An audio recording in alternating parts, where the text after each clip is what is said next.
فلسفہ مغرب کی تاریخ بائی برٹرینڈ رسل پارٹ 4۔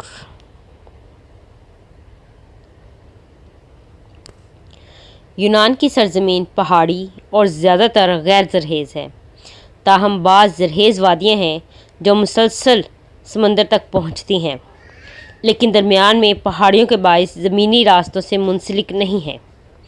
ان وادیوں میں چھوٹی چھوٹی الگ الگ بستیاں آباد ہو گئیں۔ یہ زراعت پر گزارا کرتے۔ یہ بستیاں کسی ایسے شہر کے ارد گرد ہوتیں جو عموماً سمندر کے قریب ہوتا۔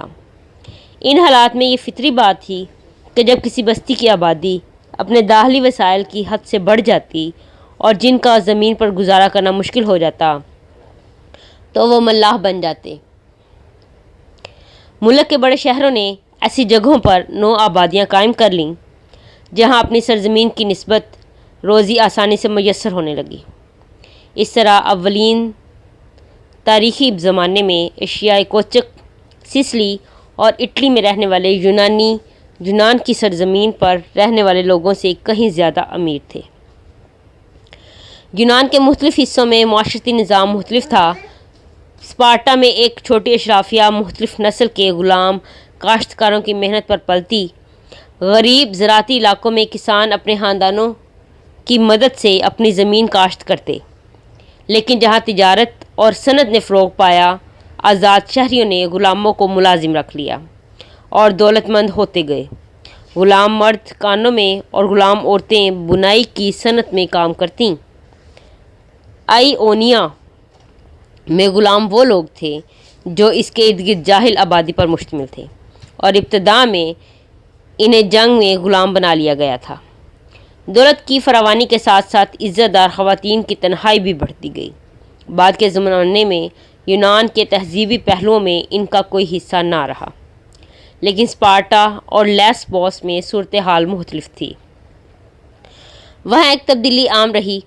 پہلے بادشاہ سے امراء کی حکومت، اس کے بعد جابرانہ تسلط اور پھر جمہوریت۔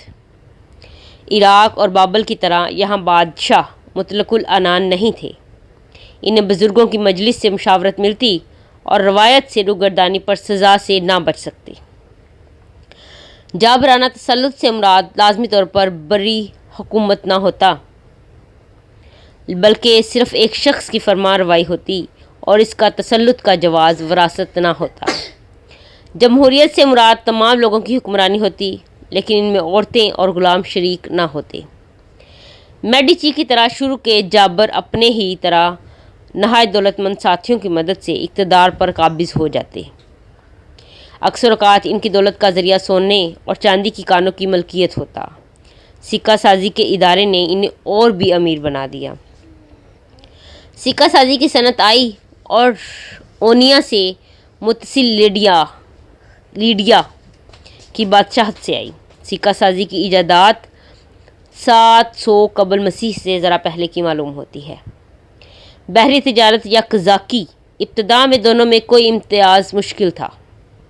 یونانیوں کے لیے سب سے اہم نتیجہ فن تحریر کا حصول تھا، اگرچہ فن تحریر مصر اور بابل میں ہزاروں سال سے موجود تھا، اور کریٹ کے منوان کے ہاں بھی رسم الخط تھا جسے اب تک پڑھا نہیں جا سکا، لیکن اس بات کا کوئی واضح ثبوت نہیں ہے کہ یونانیوں نے ابجدی تحریر 10ویں صدی قبل مسیح کے قریب تک حاصل نہ کر لی تھی۔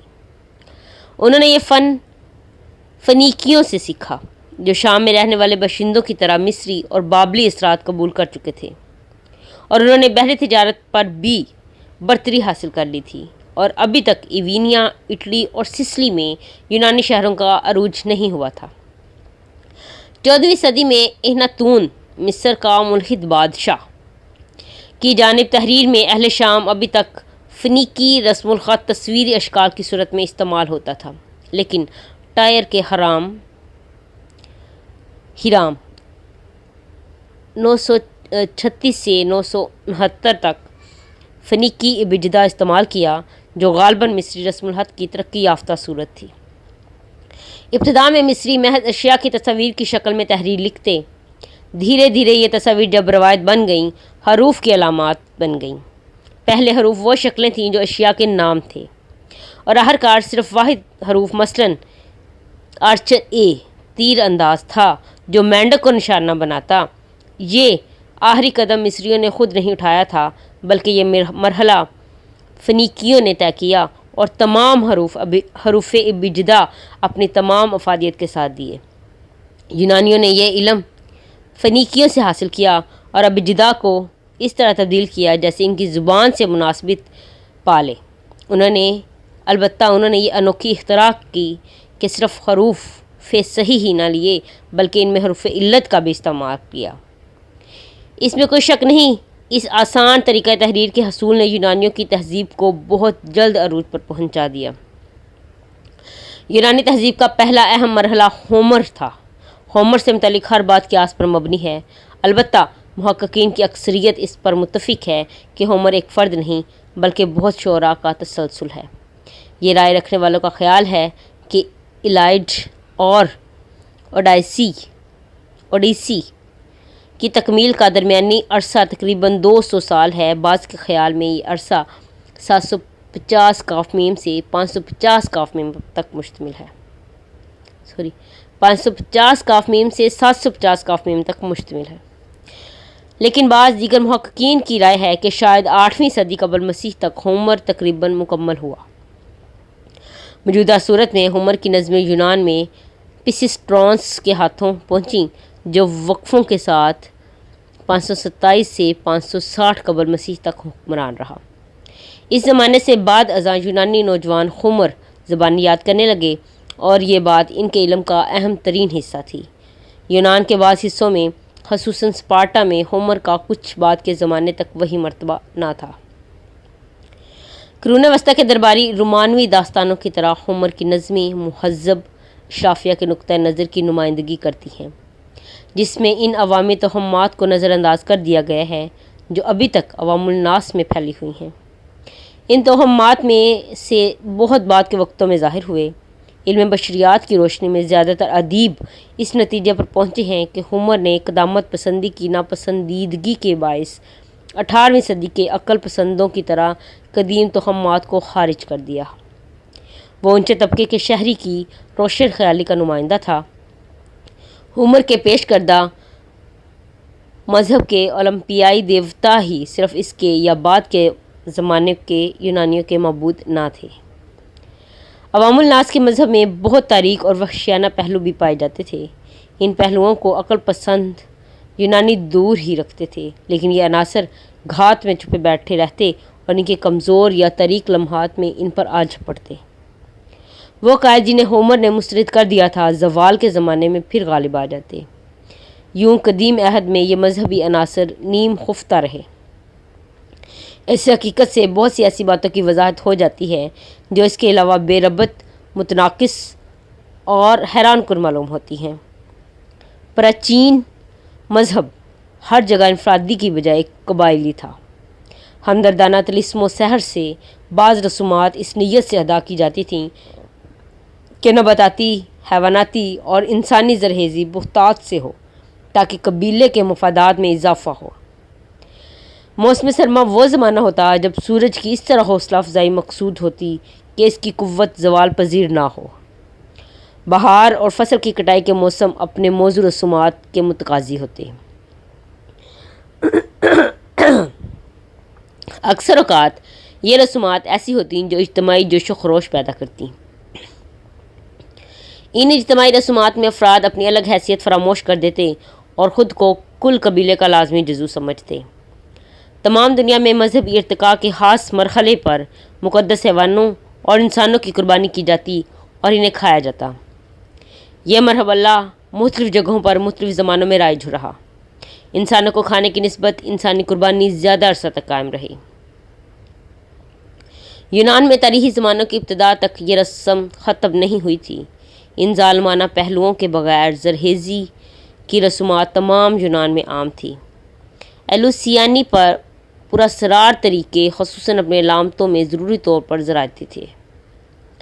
یہ مان لینا ضروری ہے کہ ہومر نے مذہب میں زیادہ مذہبیت نہیں ہے۔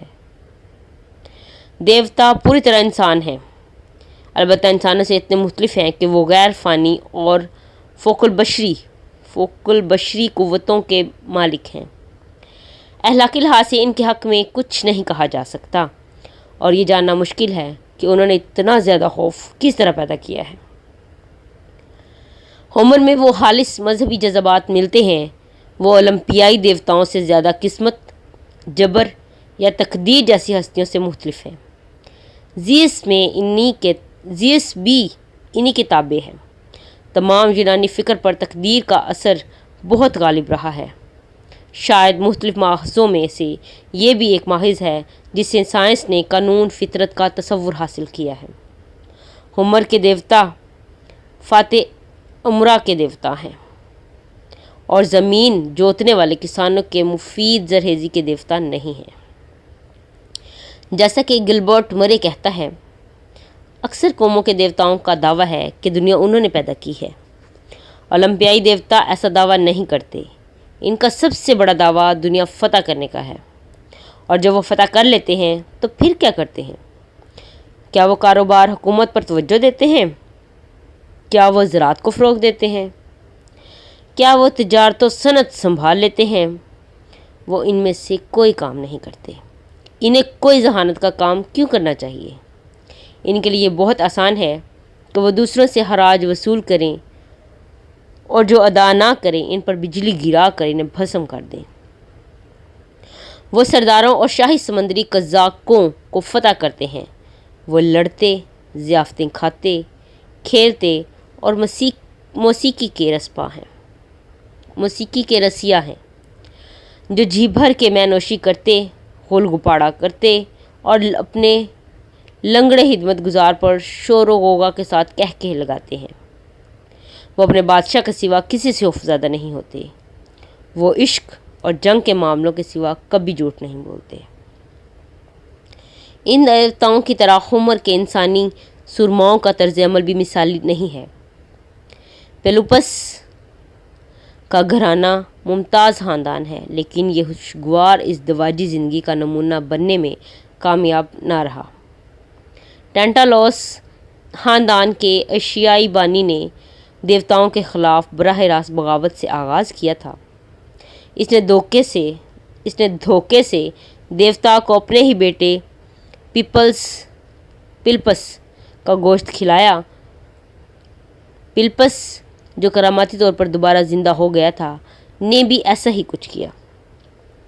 اس نے مشہور رتھ سوار کو اونوماس کو پیسا کے بادشاہ کے خلاف ہم خیال کر لیا۔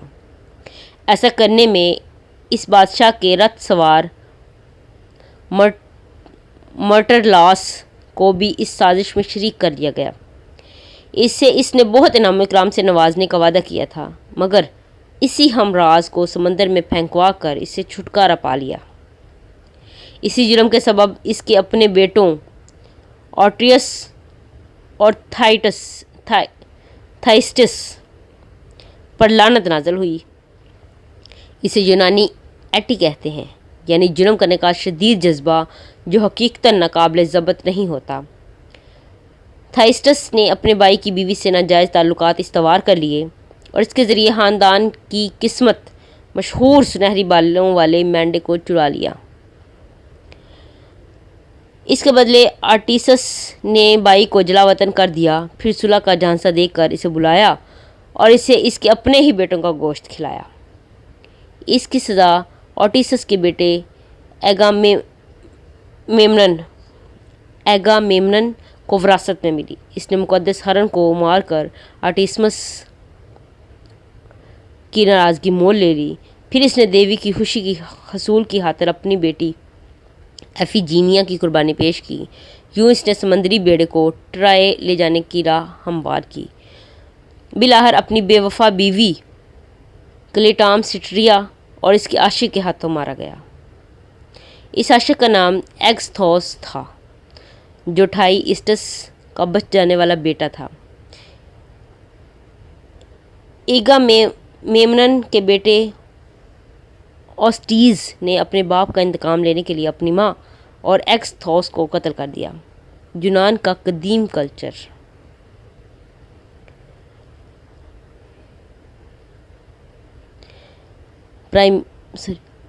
پرائمیٹیو culture Greece by H.J. Rose. Homer کا پورا فن آیونیا کا سمر ہے، یعنی ایشیائی کوچک اور اس کے متصل جزیروں پر آباد یونانی شاعروں کا سمر ہے۔ ہومر کی نظمیں 6 صدی قبل مسیح کے قریباً آخر میں اپنی موجودہ صورت میں مکمل ہوئی۔ وہی صدی ہے جس کے دوران یونانی سائنس، فلسفہ اور علم ریاضی کی ابتدا ہوئی۔ اسی زمانے میں دنیا کے دوسرے حصوں میں بنیادی اہم واقعات رونما ہو رہے تھے۔ کنفیوشیس، بدھ اور زرتشت اگر موجود تھے تو وہ اسی صدی سے تعلق رکھتے ہیں۔ اسی صدی کے وسط میں سائرس نے ایرانی سلطنت قائم کر لی تھی۔ صدی کے آخر میں زرتشت کا زمانہ قیاس پر مبنی ہے۔ بعض کے خیال میں ان کا زمانہ 1000 کاف میم ہے۔ یونانی شہروں نے، جنہیں ایرانیوں نے محدود حد مختاری دے رکھی تھی، ناکام بغاوت کی، جسے داریوش نے زیر کر لیا اور اس کے بہترین لوگ جلا وطن ہو گئے۔ بہت سے فلسفی اس زمانے میں پناہ گزین بن گئے۔ وہ شہر بشہر ان جگہوں پر پھرتے رہتے جہاں یونانی ہی دنیا کے حصے اب بھی غلام نہیں بنے تھے۔ وہ جگہ بجگہ تہذیب کے نقوش بکھیرتے گئے اور بالآخر آیونیا کی سرزمین پر بس گئے۔ اس خانہ بدوشی کے دوران ان کے ساتھ نرم دلی کا سلوک روا رکھا گیا۔ زینوفینیز، جو 6 صدی کے آخر میں تھا اور جو پناہ گزینوں میں سے ایک تھا، کہتا تھا، یہ وہ بات ہے جو عین اس وقت کہنی چاہیے جب موسم سرما میں اچھا کھانا کھانے، مزیدار مے سے لطف اندوز ہونے اور مٹر کے دانے چباتے ہوئے آگ کے پاس نرم بستروں میں لیٹے ہوں۔ کس ملک میں آپ کی بودباش تھی؟ بڑے میاں، آپ کی اب کیا عمر ہے؟ اور آپ اس وقت کتنے بڑے ہیں جب میڈیا والے آ گئے تھے؟ باقی ماندہ یونان سلومس اور پیلیٹیا کی جنگوں میں اپنی آزادی برقرار رکھنے میں کامیاب رہا۔ اس کے بعد کچھ عرصے کے لیے آیونیا آزاد رہا۔ یونان لاتعداد چھوٹی آزاد ریاستوں میں منقسم تھا۔ ہر ریاست ایک شہر پر مشتمل ہوتی جس کے چاروں طرف زراعتی زمین ہوتی۔ یونانی دنیا کے مختلف حصوں میں تہذیب کا معیار مختلف تھا۔ شہروں کی اقلیت ہی یونانی کامیابیوں میں حصہ لیتی۔ یہ اسپارٹا، جس کے متعلق مجھے بعد میں بہت کچھ کہنا ہے، تہذیبی کی بجائے عسکری مفہوم میں اہم تھا۔ کورنتھ مالدار اور خوشحال شہر تھا۔ یہ ایک تجارتی مرکز تھا مگر اس بڑے انسانوں سے بھرپور نہ تھا۔ علاوہ ازیں خالص زراعتی دیہاتی علاقے بھی تھے جسے روایتی اور کیڈیا جنہیں جیسے شہری لوگ چراگاہی سرزمینی تصور کرتے ہیں، لیکن در حقیقت اس جگہ قدیم وحشیانہ بربریت عام تھی۔ یہاں کے لوگ ہرمیس یا پین کی پرستش کرتے تھے۔ اس کے علاوہ کثیر زرخیزی مسلک بھی تھی۔ ان میں محض ایک چوکور ستون کسی دیوتا یا بت کی نمائندگی کرتا تھا، مگر بکرا زرخیزی کی علامت تھا، کیونکہ کسان اتنے غریب تھے کہ بیل نہ رکھ سکتے تھے۔ جب اناج کی قلت ہوتی تو پین کے بت کو پیٹا جاتا۔ ایسی ہی باتیں اب بھی چین کے دور دراز دیہاتوں میں ہوتی ہیں۔ ایک قبیلہ فرضی بھیڑیا نما انسانوں کا تھا۔ اس کا تعلق غالباً انسانی قربانی یا انسانی گوشت خوری سے تھا۔ یہ خیال کیا جاتا تھا کہ جو کوئی بھی قربانی کیے گئے انسان کا گوشت کھاتا وہ بھیڑیا نما بن جاتا۔ زیس لائیوکوس کی ایک مقدس غار تھی جس میں بھیڑیا زیس رہتا تھا۔ اس غار میں کسی کا سایہ نہ ہوتا اور جو کوئی اس میں ایک مرتبہ داخل ہو جاتا 1 سال کے اندر اندر مر جاتا۔ یہ تمام توہمات کلاسیکی زمانے میں بھی پھل پھول رہے تھے۔ تاہم قدیم یونان میں بہت کچھ ایسا بھی تھا جسے ہم مذہب کہہ سکتے ہیں۔ اس کا تعلق اولمپیائی دیوتاؤں سے نہیں بلکہ ڈیونیسس یا بوکس سے تھا، جسے ہم فطری طور پر میں اور مدہوشی کا بدنام دیوتا کہتے ہیں۔ وہ طریق جس سے اس کی پرستش سے گہری باطنیت نے جنم لیا نے بہت سے فلسفیوں کو متاثر کیا اور مسیحی دینیات کی تشکیل میں جزوی طور پر حصہ لیا، بہت ہی اہم ہے، اور جو بھی یونانی فکر کے ارتقاء کو سمجھنے کا خواہش مند ہے اس کے لیے بھی اسے سمجھنا بہت ضروری ہے۔ ڈیونیسیس یا ہاکس ابتدائی طور پر تھریس کا دیوتا تھا۔ تھریس کے باشندے یونانی لوگوں سے بہت کم مہذب تھے۔ یونانی انہیں وحشی خیال کرتے تھے۔ تمام پراچینی زراعت پیشہ لوگوں کی طرح ان کا بھی زرخیزی مسلک اور ایسا دیوتا تھا جو زرخیزی کو فروغ دیتا تھا۔ اس کا نام بوکس تھا۔ یہ صاف واضح نہیں کہ اس کی صورت انسان یا بیل کی تھی۔ جب انہوں نے شراب بنانا دریافت کر لیا تو وہ سمجھ لگے کہ اس سے مدہوشی دیوتا ہے اور بوکس کا احترام کرنے لگے۔ جب بعد ازاں انہوں نے انگور سے شراب بنانا اور پینا سیکھ لیا تو ان کے نزدیک بوکس کا مرتبہ بڑھ گیا۔ یوں بوکس کے زرخیزی کو فروغ دینے کی مناسب کم تر ہو گئے اور اس کی ان مناسب کی حیثیت بڑھ گئی جو انگور کی شراب سے دیوتائی مدہوشی یا سرشاری کے حوالے سے قائم ہوئے۔ یہ معلوم نہیں کہ کس زمانے میں اس کی پرستش تھریس سے یونان میں آئی، لیکن یوں لگتا ہے کہ ایسا تاریخی زمانے کی ابتدا سے پہلے ہوا تھا۔ راسخ العقیدہ لوگوں نے بوکس مت کی شدید مخالفت کی، لیکن اس کے باوجود اس نے قدم جما لیے۔ اس کے بہت سے پہلو وحشیانہ تھے، جیسے جنگلی جانوروں کو چیڑ پھاڑ کر ان کے ٹکڑے اٹھانا اور پھر ان کو پورا کچا کھا جانا۔ اس میں عجیب و غریب نسوانی عنصر تھا۔ محترم بوڑھیاں اور نوجوان دوشیزائیں بڑے بڑے گروہوں میں تمام رات پتھریلی پہاڑوں پر رقص کرتے گزارتی۔ اس عمل میں ان میں بے خودی کی تحریک ہوتی، یہ بے خودی جو جزوی طور پر شاید شراب کی ہوتی لیکن بیشتر باطنی ہوتی۔ شوہروں پر یہ بات گراں گزرتی لیکن مہذب کی مخالفت کی جسارت نہ کر سکتے۔ اس مسلک کے حسن اور وحشی پن کو یوریپیڈیز نے اپنے ڈرامے بیکی میں پیش کیا ہے۔ یونان میں ڈیونیسیس کی کامیابی حیران کن نہیں ہے۔ تمام ان قوموں کی طرح بہت جلد مہذب ہو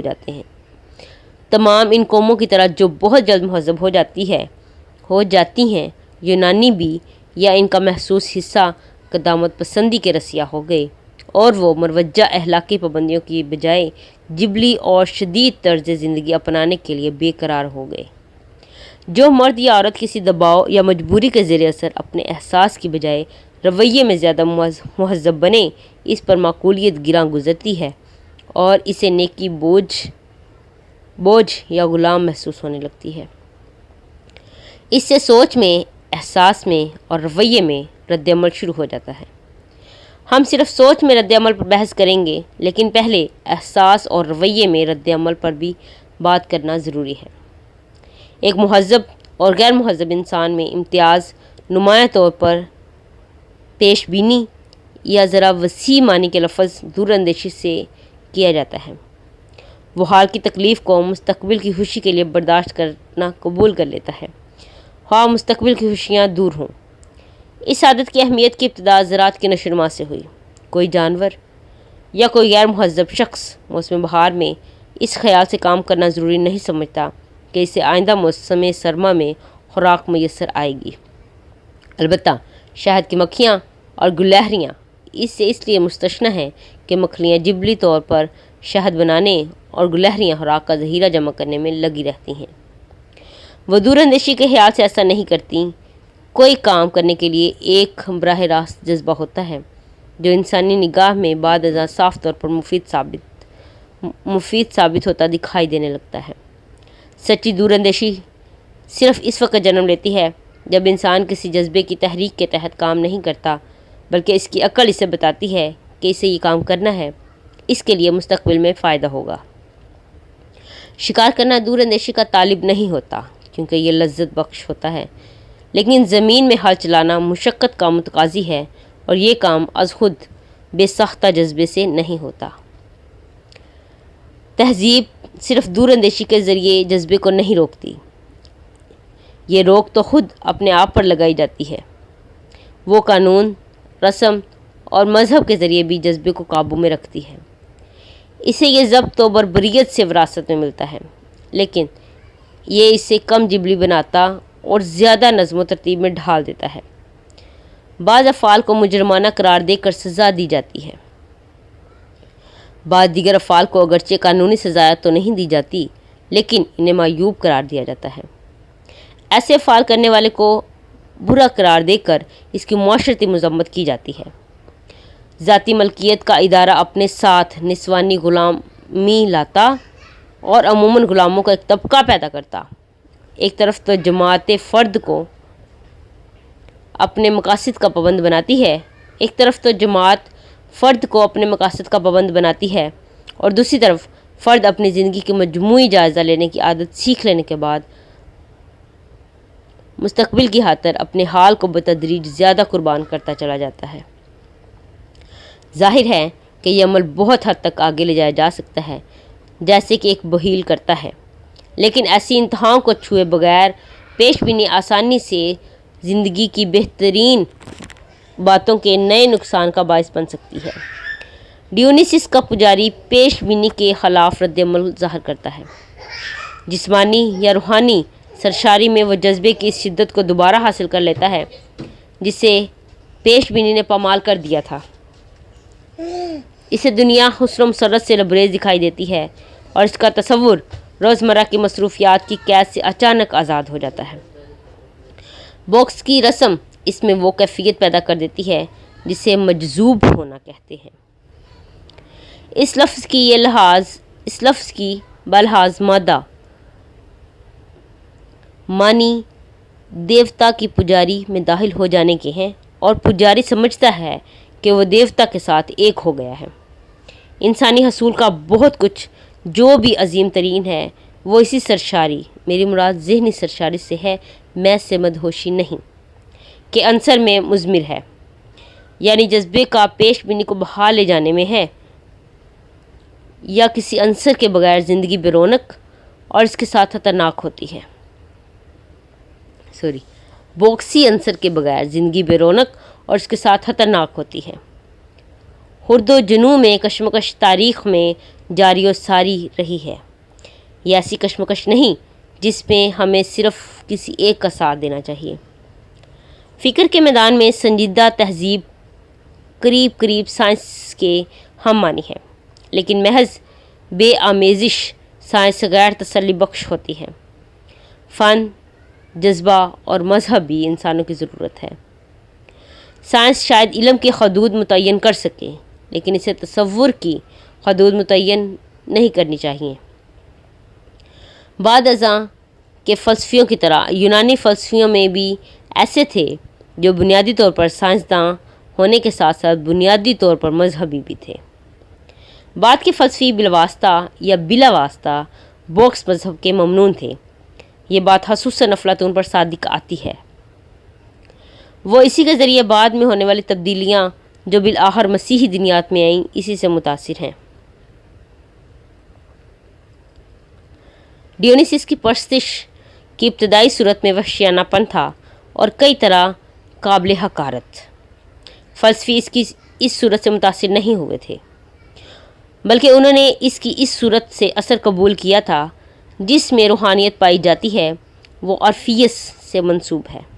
اس صورت میں رہبانیت اور جسمانی کی بجائے ذہنی سرشاری پائی جاتی ہے۔ عرفیس ایک دھندلی مگر دلچسپ شخصیت ہے۔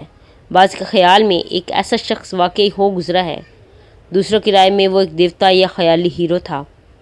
روایت کے مطابق باکس کی طرح وہ بھی تھریس سے آیا تھا، لیکن یوں لگتا ہے کہ وہ غالباً یا اس کے نام سے منسوب تحریک کریٹ سے آیا تھا۔ یہ بات یقینی ہے کہ عرفی عقائد میں بہت کچھ ایسا ہے جس میں شاید اس کا پہلا ماخذ مصر میں ہے، اور مصر میں زیادہ تر کریٹ کے ذریعے یونان پر اس نے اثر ڈالا ہے۔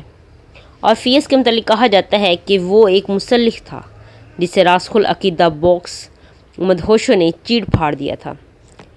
کہاوت کی پرانی صورتوں میں وہ موسیقی کا زیادہ رسیہ نہیں لگتا ہے، لیکن بعد ازاں اسے ایسا پیش کیا گیا ہے، اصل میں وہ ایک پیشوائے دین اور فلسفی تھا۔